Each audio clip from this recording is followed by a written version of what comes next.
decided to do a stream, talk a little bit of boxing. Just gonna unpack a lot of different things. I'm gonna talk about Edgar Berlanga. Does he have any value to anybody as of right now based off his performance this past Saturday? Also, go talk about the interview I did with Bernie the Boxer. Shout out to Bernie the Boxer. And of course, talk about the big one that's this coming Friday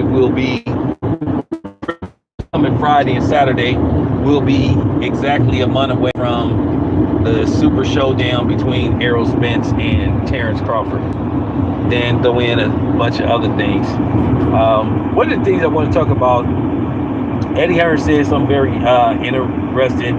Basically, he was addressing the media about some things post Edgar Berlanga fight, and he basically said that a lot of promoters are jealous of him because he gets all these fight dates, basically all over the world, and a lot of people feel like they should be where he is. And here's the thing, I don't know if there's any validity to that. Is he putting together the best fights? We all know that for whatever reason, he failed to give us Anthony Joshua, Deontay Wilder, when both men were at their plight. Both of these men were on top. You had Anthony Joshua, who had 3 belts. Then you had Deontay Wilder, who had 1 belt. And they just could not find any common ground to make that fight happen. And it pissed a lot of people off. As you guys know, Deontay Wilder went on to be defeated by Tyson Fury in back-to-back fights. Anthony Joshua went on to lose to Anthony Ruiz. Then he lost to Alexander Usyk twice.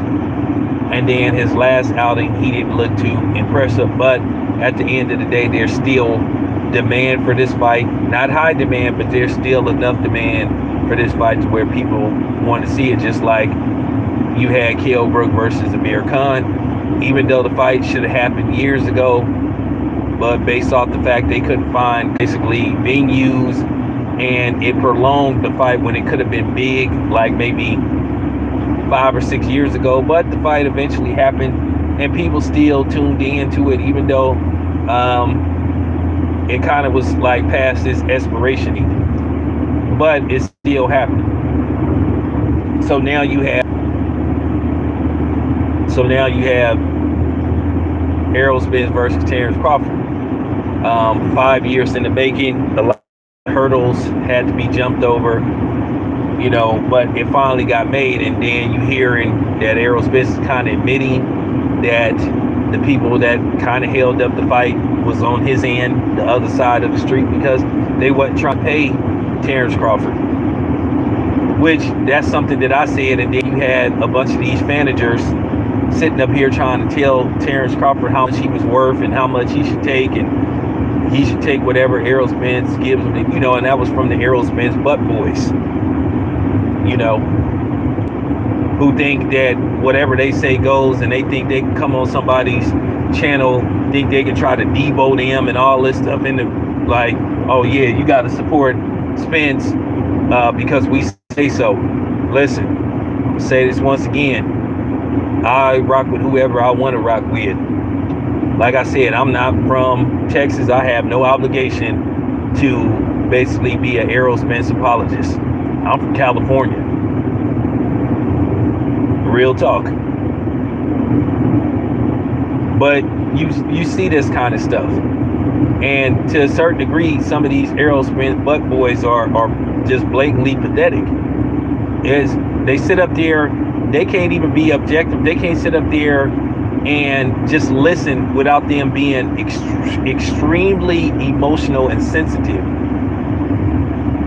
They get mad at anything that you don't say that's in favor of Errol Spence. Like I said, the reason why I invited Bernie the Boxer on my channel, because, well, he made himself available, and I asked him to come on here. And we needed to get some stuff out of the way, and we wanted to give people some clarity of what was going on and what had went on. And I got to say this as a side note. I don't know what it is with Errol Spence and references to slaves when it comes to Terrence Crawford talking about something. Now, I'm paraphrasing that he gonna beat him like Kunta Kinte. Like, why you always gotta make a slave reference? Yeah, I said it. And don't come on here telling me what to say on my channel. I don't know how many times I have to say this. I don't take orders from none of you niggas, especially none of you Errol Spence butt boys. Like I said, you don't run shit on my channel, and I don't take orders from y'all. You can go to hell. Real talk. Ain't nobody gonna tell me what to say on my channel, and I'm not gonna watch what I have to say on my channel because you a fanboy somebody else. There's plenty of channels out there that's pro Errol Spence. Go take your ass to them channels. And that's just real talk. I can't be internet bullied. I mean, for real. If you want to hear people sit up there and praise Errol Spence and praise the PBC, go to those channels. But at the end of the day, I want to see if videos gonna get made now that Errol Spence is hinting that, hey, it was them that didn't want it. He talking about the people. Well, we know who the people is. We know who you talking about, man. You talking about Al Haymon, which this is something that everybody already knew anyway. Already did video saying that it was them that didn't want to give Terrence Crawford the money that he was seeking. But like I said, they can find $100 million to give to Canelo. They can find 40 to 50 million to offer Canelo. And then here's the thing. I've said this before. And you have to just put that out there. And I'm gonna say this to you black and you non-black content creators and trolls or commentators. The PBC doesn't really value their black fighters to a certain degree. So let's just keep it 100. Look at the Spence Crawford undercard. The only two brothers that's fighting on the card is the main event. And this is the thing that pisses me off. And this is the problem that I have with them when they pull this kind of stuff. And then people act like I'm just supposed to turn a blind eye to this. But yet these are the same people that'll sit up here and say, why am I always showing so much love to Top Rank? Well, at the end of the day, say what you want to say. Top Rank mess with me. Why does love to Matchroom? Matchroom mess with me. Like I said, from it's the so-called black organization, but then you ass pro-black niggas don't call them out. You don't call them out on like why are they ostracizing a lot of black media and good black media at that? It's just always the excuse from you fake hotep dudes. Like I said, you guys are faker than a woman with 3 titties. And it just needs to be said. Because at the end of the day, man, ain't nobody scared of none of you niggas on here. I ain't scared of none of you content creators. Because at the end of the day, if you willing to jeopardize your safety, if you willing to risk going to the upper room because you don't like something that I say, that's on you. Because like I said, I mean every word I say.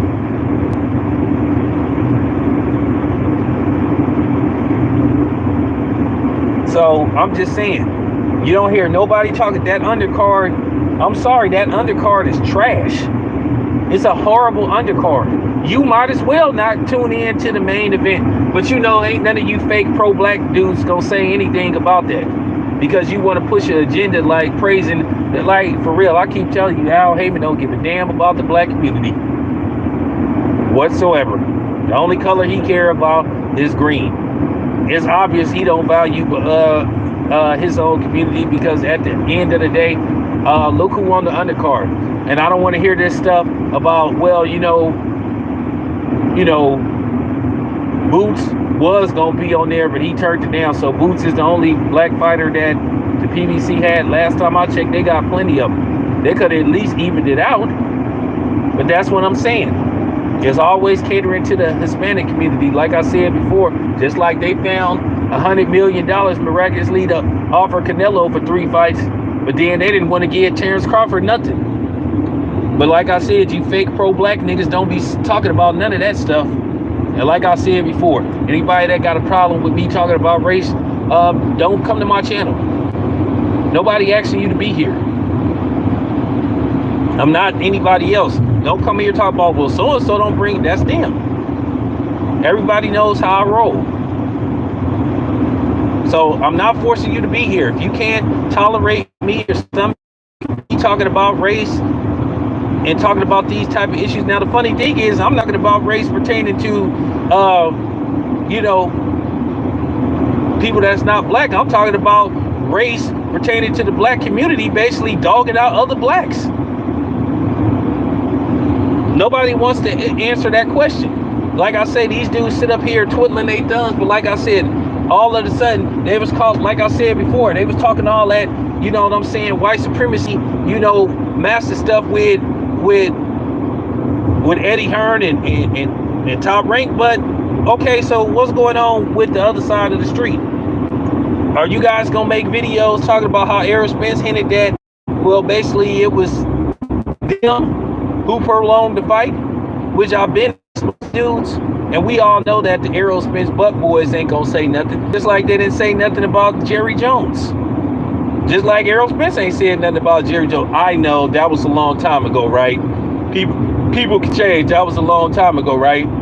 But then you probably the same niggas that made videos about Bill Cosby. Right? Yeah.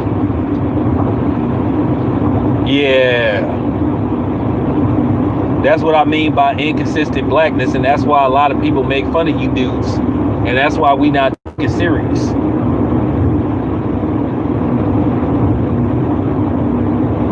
So I needed to put that out there because it needed to get said. People just don't want to hear the truth. And then y'all want to play games, then all of a sudden you inconsistent about when you gonna push the record button and when you gonna push the stop button and when you gonna basically title your video. Like Errol Spence butt boys, I'm gonna keep exposing them and keep blowing them out the water. Ain't nobody worried about you pickup truck driving black trash niggas. So I'm just keeping it a buck, because at the end of the day, y'all deserve to be eaten, because like I said, you don't have the same energy. You don't have the same energy, and you don't keep it real. You don't call it right down the line. But then you want me to be loyal, and you want me to bite my tongue and say, hey man, don't talk about, you know what I'm saying, don't, you need to praise Al. And I ain't praising nobody. Okay? Real talk. So what you gonna do now that Errol Spence didn't hint it out of his own mouth that it was them all along? But then at the end of the day, he trying to praise himself and trying to pat himself on the back, saying, oh, well, I made this fight happen. Well, okay, Errol, if that's the case, fine. But my thing is, well, you could have made this fight. You could have made this fight right after Terrence Crawford defeated Shawn Porter. Okay? Like I said, all this stuff, it was cap. But then you had a bunch of these goofy rooster beard looking niggas and lying ass niggas making videos talking about Terrence Crawford should have signed the contract, and there wasn't no contract. There was never no contract. And now that's been proven. But like I said, the funny thing is, you helped justify, and I'm gonna keep saying this, you stupid niggas helped justify getting Terrence Crawford the money that he deserved. You know why? Because you kept Terrence Crawford's name in your mouth. You helped boost Terrence Crawford's popularity by constantly making videos hating on Terrence Crawford, attacking him, putting him down. You made Terrence Crawford. You outsmarted yourself. You guys ain't that smart. So you helped, you know what I'm saying? You helped boost Terrence Crawford's value. Because every time I looked around, you guys were making videos about Terrence Crawford. So you helped up Terrence Crawford's value. You helped his asking price legitimize. So it was you guys. And I love every minute of it. You guys are the YE Coyote of YouTube. You think you buy high quality, you think you fuck with high quality shit, but at the end of the day, you Acme niggas. You generic. You not high quality, you not high value, you generic like Acme. The stuff that Y.E. Coyote used to order his stuff from that never worked. And you think after constantly giving Acme his money, he kept sending him subpar goods, he would stop doing big with it, but you know, it is what it is. Have fun. All I wanted the guys to do was keep it fair. Like I said, I had no problem with you supporting Errol Spence. If you thought Errol Spence was gonna win the fight, fine. But when you started attacking a man's family and stuff like you were doing with Terrence Crawford and all this stuff, and you guys in a Toby. And now Errol Spence's latest comments is he gonna beat him like Kunta Kinte, man. He been listening to too much of that Lil Wayne. Then Lil Wayne still ain't quit using drugs, but this nigga talking about he want to mentor to Ja Morant. Like, for real, that's like, I mean, that's just hilarious. Dude need to be worried about himself. Somebody need to mentor to him. But that's what I'm saying. I don't be wanting to do this. And I really don't. But like I said before, everything hopefully will be resolved July the 29th. Call your local cable providers, buy the fight. I'm gonna be in Las Vegas one way or another because Top Rank got a card that's on the eve. So I'm gonna assume that I'm gonna be at that fight, covering that fight. Well, I'm gonna be in Las Vegas regardless. If I get credentialed, cool. I'll find somewhere to watch that fight. One way or another, I'll find a way to watch that fight.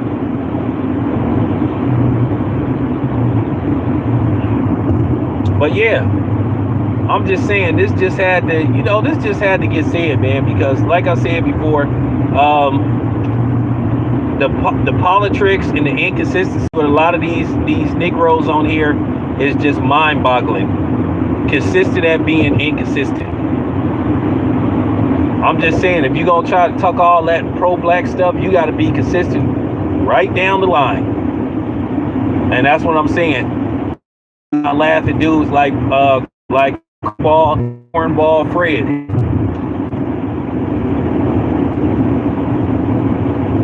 You gotta stand on that stuff.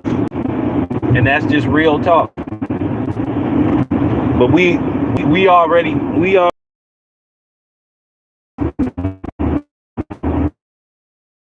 know that. I know that. So like I said before, I just want to see if the video is going to get made talking about how basically the other side of the street, the last house on the left, 227, you know what I'm saying, Wilshire Drive, how they played a pivotal role in prolonging this fight. Which you heard Tim Smith say out of his own damn mouth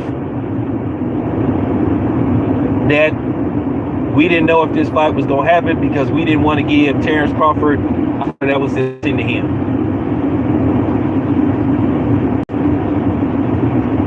But miraculously, hey Canelo, we got $50 million for you. Hey Canelo, welcome back to PBC. Here's $100 million. We got that for you. Hey, Conor McGregor, here's $100 million to fight Floyd Mayweather in a fight that shouldn't have been sanctioned as an actual boxing match. But, you know, we feel like all the MMA fans will tune in to this fight. But we ain't got $100 million for our actual fighters, but here go $100 million out the gate. Even though you have a history of getting in trouble with the law, you could be considered a menace to society. But, you know, who cares about that? But, you know, and that just goes to show you the fans as well, the so-called fans. They don't have no problem with Conor McGregor being accused of you know, mishandling a woman And he's been accused of this on multiple occasions. As you can see, ESPN really didn't say anything about that. And as you can see, Malika Andrews ain't got nothing to say about that, but she got something to say about other people. So there you have it. Just keeping it a buck. All right, but let me get to Edgar Berlanga. Edgar Berlanga had a fight this past Saturday versus Quigley. He dropped him 4 times, but he wasn't able to get the stoppage. I'm gonna be honest with you. I think they should have, like, I think in a fight, I know a lot of fighters don't like to have the 3 knockdown rule. I know they didn't sort of like got rid of that in fights, but I do think in a fight, to a certain degree, I think they should have periodically. If you get knocked down 4 times in a fight, you automatically should lose the fight. But then people will say, "Oh, that's going, you know what I'm saying? That's going to hurt the sport." Not really. You got dropped 4 times. I mean, damn. There's a lot of ways that they can fix boxing. But now people are saying, well, it ain't no value in Edgar Berlanga. Like, where does he fit as a boxer? Like, what's out there for him as a fighter? I mean, at the end of the day, the dude is still young. I mean, he's still undefeated. I mean, this is what I see so far. I've seen footage of the fight. Somebody did cover the fight. Shout out once again to Matchroom for putting my correspondent on the floor. Ox, which is fine. You know, if they put me in Ox, I got to go to Ox. I got to go wherever they put me, because at the end of the day, they traditionally meet for the fight. But I appreciate Anthony and Eddie Hearn putting us on the floor. You know, putting me, my correspondent, on the floor. So shout out to them for that. But I just been watching that dude, and I said a long time ago that I don't think he's all in when it comes to boxing. He wants to be a rapper, he wants to be maybe an actor and all that kind of stuff. I don't think he's all in when it comes to boxing. And I'm starting to see that with a few boxers. This is what they think about Ryan Garcia, because, you know, Ryan Garcia has made it very apparent that when his boxing career is over, he's transitioning into TV and film. So I just don't know what you could do with Berlanga. Is he going to get better? Can he get better? Will he get better? Does he want to get better? Because some people are saying this may just be who he is. And that version of Edgar Berlanga that we saw this past Saturday, he has no chance against some of the more upper echelons of 168 guys. In every scenario, you would have to favor whoever he goes up against. If they're a seasoned veteran, you would have to favor them. Do you think he could beat Caleb Plant? I mean, if he doesn't hurt Caleb Plant, then absolutely not. Do you think he could beat Canelo? Absolutely not. Do you think he could beat David Benavidez? Absolutely not. Do you think he could beat David Morrell Jr.? Absolutely not. So you kind of got to wonder where he is as a fighter. And I don't know what happened between him and Top Rank, but you do have to say this about Top Rank. If they was willing to part ways with him, they may have saw something that maybe Eddie Hearn may real.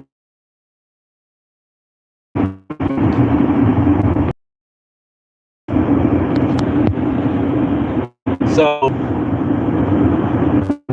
you know, I'm just saying, I think he did early in his career, but I think we need to see some improvement real now. He has been out of the ring for a while. So now Eddie Hearn needs to get him back in the ring within the next 4 months. It's June. It's June right now. It's the end of June. No reason why he shouldn't be back in the ring like maybe September. And if he get back in September, you could possibly get him a December fight. So at least he could have 3 fights within a calendar year. Because most fighters should be fighting 3 times a year, maybe even 4.